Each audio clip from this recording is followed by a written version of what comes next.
Halo desainer, belajar lagi ya bersama saya Iqbal Hadi. Di konten kali ini kita akan belajar apa itu bias. Jadi bias ini mungkin akan asing ya di telinga para pemula karena memang untuk materi bias ini sulit ditemukan khususnya dalam bahasa Indonesia gitu.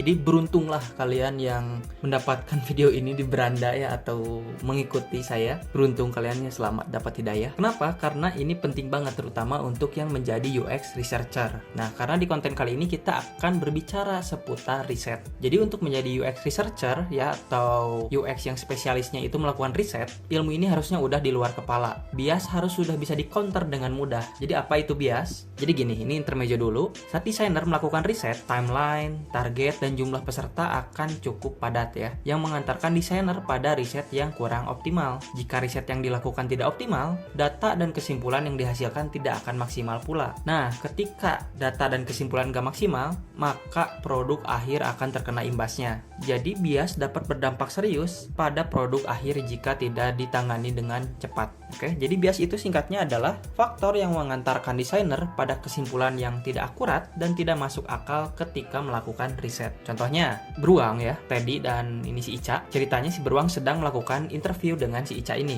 Nah, si beruang menanyakan, apakah Mbak suka dengan desain berandanya? Ya, si Ica secara naluri kan biasanya kita kalau ditanya ingin menyenangkan orang gitu ya, pasti ya suka aman-aman, slow. Nah, padahal pertanyaan model gini itu gak manfaat gitu, nggak optimal. Jadi kalau udah suka ya udah gitu, desainer senang aja, tapi nggak ada data yang bisa digali lagi dari jawaban suka ini. Jadi daripada menanyakan ini, lebih baik menanyakan bagaimana pengalaman Mbak ketika mengakses menu beranda. Nah, di sana jawaban dari si Ica tidak akan terbingkai atau terhalang oleh kalimat suka dan tidak suka. Jadi si Ica ini akan lebih leluasa dalam menjawab pertanyaan kita. Nah, itu adalah satu dari banyak contoh untuk mengcounter bias, yaitu pilihlah kata yang tepat agar mendapatkan umpan balik yang berguna. Seperti itu ya. Ada banyak banget itu bias, yaitu ada pilih kata yang tepat ya, jangan batasi jawaban, kontrol intonasi dan gestur, perhatikan intonasi dan gestur kita juga sebagai pewawancara, batasi panduan ketika melakukan usability test, miliki pendirian, rencanakan riset, dan tetap berpikiran terbuka. Nah, di konten kali ini kita akan mengupasnya satu persatu.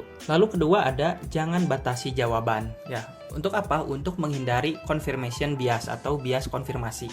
Contoh, kita melakukan riset online survei atau menyebarkan kuesioner. Nah, kita kasih pertanyaan kepada responden itu, bagaimana pengalaman Anda dengan proses pemesanan kamar hotel? Ya, jawabannya dibatasi dari sangat buruk sampai sangat bagus gitu. Tapi pengguna jawabannya nggak ada di sana gitu. Misalkan ya pengen B aja ya, biasa aja atau apalah. Tapi jawabannya cuma ada 4. Nah, itu lebih baik diberikan opsi terbuka seperti lainnya atau ketikan sendiri. Biar apa? Biar data yang didapat ketika survei itu lebih mendalam ya, lebih benar-benar mewakilkan pengalaman dari pengguna daripada hanya dibatasi dari sangat buruk, bagus, dan sangat bagus. Ini sering saya dapati dan jujur saya juga dulu pernah melakukan kesalahan ini sehingga ya data dan kesimpulannya nggak akurat gitu. Nah, kalau ini nggak dihandle, kita akan mendapatkan informasi palsu ya yang membelokkan data penelitian. Ingat, dalam survei kita menginginkan hasil yang terstruktur yang dikenal sebagai data kuantitatif. Anda dapat membingkai ulang pertanyaan dalam survei untuk meminta peserta menilai pengalaman mereka menggunakan produk ya, yang akan menjadi cara yang lebih akurat untuk mengukur perasaan mereka saat menggunakannya daripada membatasi jawaban seperti ini. Lanjut.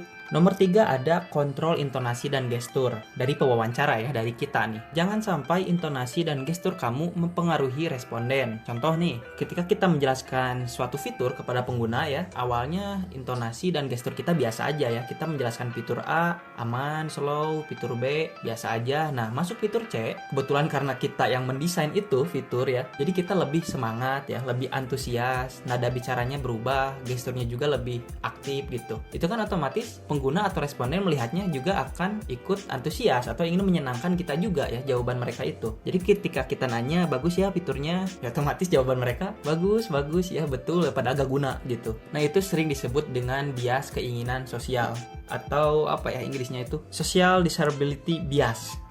Jadi intinya jangan sampai intonasi dan gestur kita mempengaruhi jawaban responden, karena nanti jawabannya nggak jujur lagi ya, datanya nggak akurat lagi. Jadi biasakan kita harus under control ya, agar tidak terjadi penggiringan opini gitu. Bagaimana agar kita under control ya? Pertama ya tetap jaga intonasi dan gestur kita. Kedua, katakan kepada pengguna bahwa jawaban mereka tidak akan menyakiti siapapun ya. Langsung ketiga, katakan juga bahwa kita benar-benar ingin mendapatkan jawaban jujur untuk meningkatkan kualitas dari produk yang kita rancang, seperti itu. Keempat, perhatikan intonasi dan gestur pengguna ya, atau ini respondennya. Kalau sebelumnya kan kita sebagai desainer pewawancara, ini penggunanya atau responden.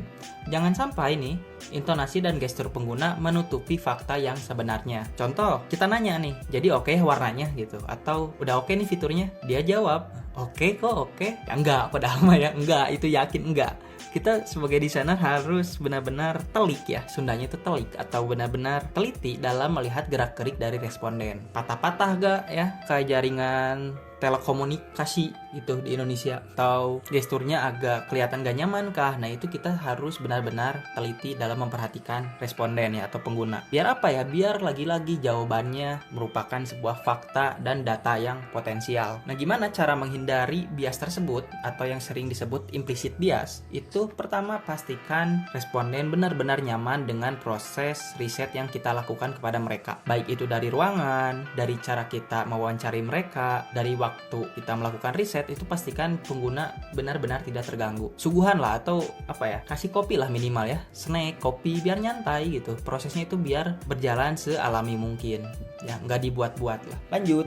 Kelima, ada batasi panduan. Nah ini khusus ketika kita melakukan usability test atau tes kegunaan, itu kan kita biasanya membuat dulu yang namanya aturannya atau panduan lah. Misal kita akan menguji fitur pemesanan tiket online. Di sana kita kasih step by step apa yang harus dilakukan pengguna. Nah itu batasi bos ya, jangan kebanyakan. Karena kenapa? Pikiran pengguna dan pikiran kita itu pasti beda. Biasanya kita akan menganggap apa yang kita pikirkan terhadap fitur tersebut berlaku juga kepada pengguna gitu, padahal beda. Jadi biarkan aja pengguna bereksplorasi dengan fitur yang sedang diujikan, jangan dibatas-batasi. Kenapa? Karena itu akan menghilangkan data yang berguna yang akan membantu kita memahami cara pengguna menggunakan desain yang kita buat. Jadi penting untuk membiarkan peserta mengikuti jalur mereka sendiri ya, melalui produk kita. Ini akan memungkinkan Anda untuk lebih memahami proses berpikir dari mereka saat mereka melakukan navigasi atau menggunakan produk yang kita rancang, kayak gitu. Nah untuk kasus ke-6, ini berlaku ketika desainer melakukan riset yang namanya focus group atau group interview, yaitu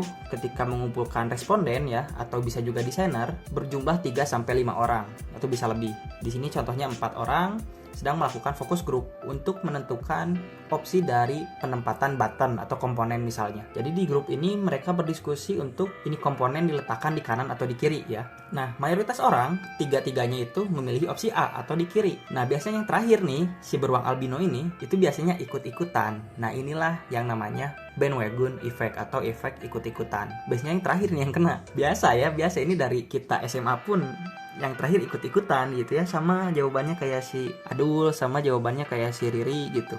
Padahal jawaban dia bisa jadi lebih cemerlang gitu, lebih menumbuhkan solusi yang potensial gitu. Karena malu ya, karena ikut-ikutan ya, jadi ya terpendam. Nah gimana cara menghindari bandwagon effect atau efek ikut-ikutan? Itu sebelum melakukan focus group, minta peserta untuk menulis atau merekam pemikiran mereka terlebih dahulu ya. Jadi tulis dulu baru diskusi, biar masing-masing tidak terpengaruh atau tertekan oleh jawaban dari mayoritas di kelompok mereka.